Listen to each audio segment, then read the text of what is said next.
This is an open letter to my representatives in the Vermont General Assembly. Dear Senators and Representatives, I'm writing to express my concern over proposed cuts in Governor Shumlin's budget plan, which is currently in the House and will shortly come before the Senate. I'm a member of the Board of Directors for the Northeast Kingdom Area Agency on Aging, and I have seen firsthand the impact of programs that help seniors keep their dignity, their independence, and their homes. Like all of us, I pay my taxes, property, income, sales, gasoline, telephone, and on occasion, rooms and meals, though the latter less frequently than what I might like. Like all of us, I would rather pay less tax than more tax. Like all of us, I recognize that these are difficult times and that the revenues are down. However, I am a Vermonter. In Vermont, hard times are not a new thing. The soil on Vermont hillsides is not the most fertile, and the roads are not the straightest nor the smoothest. Vermonters are frugal. We are independent. We cut our own wood, and we can our own tomatoes. We mow our own hay, and we make our own bread. But we are also interdependent, and we know it when folks are in trouble.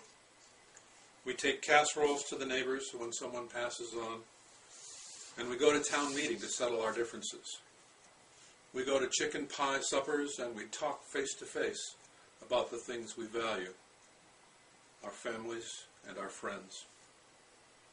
We go to farmers' markets to get fresh vegetables, and even if they cost a little bit more, we buy local.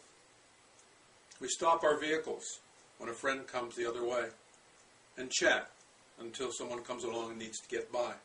If we hear that someone needs help, we help. We don't ask, we just show up. And when the job is done, we leave.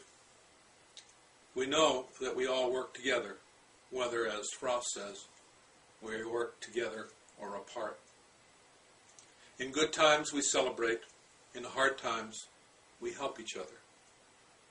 We drive Meals on Wheels to shut-in seniors, and we stop in to check on our elderly neighbor when the lights don't come on in the late afternoon winter.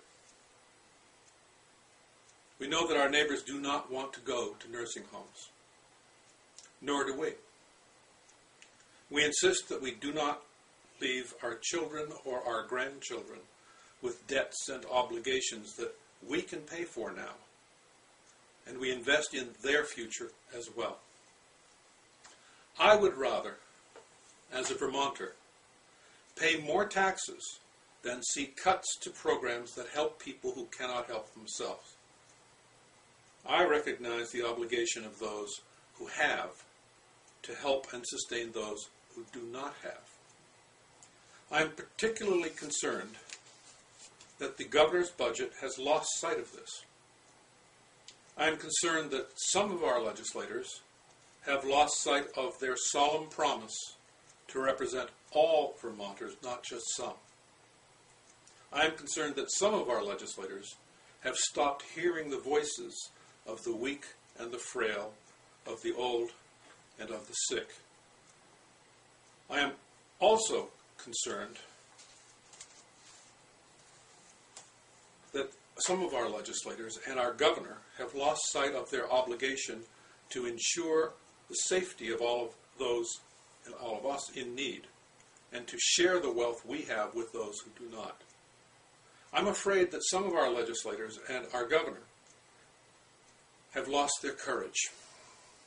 I'm afraid that they have listened to the power and the greed and the self-interest of the few and the ideology of those who believe in the myth of self-reliance.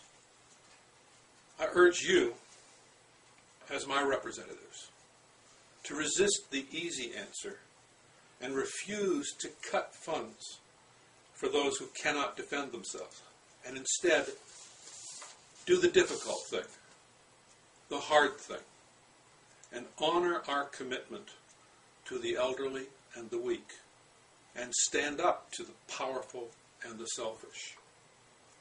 This is Vermont.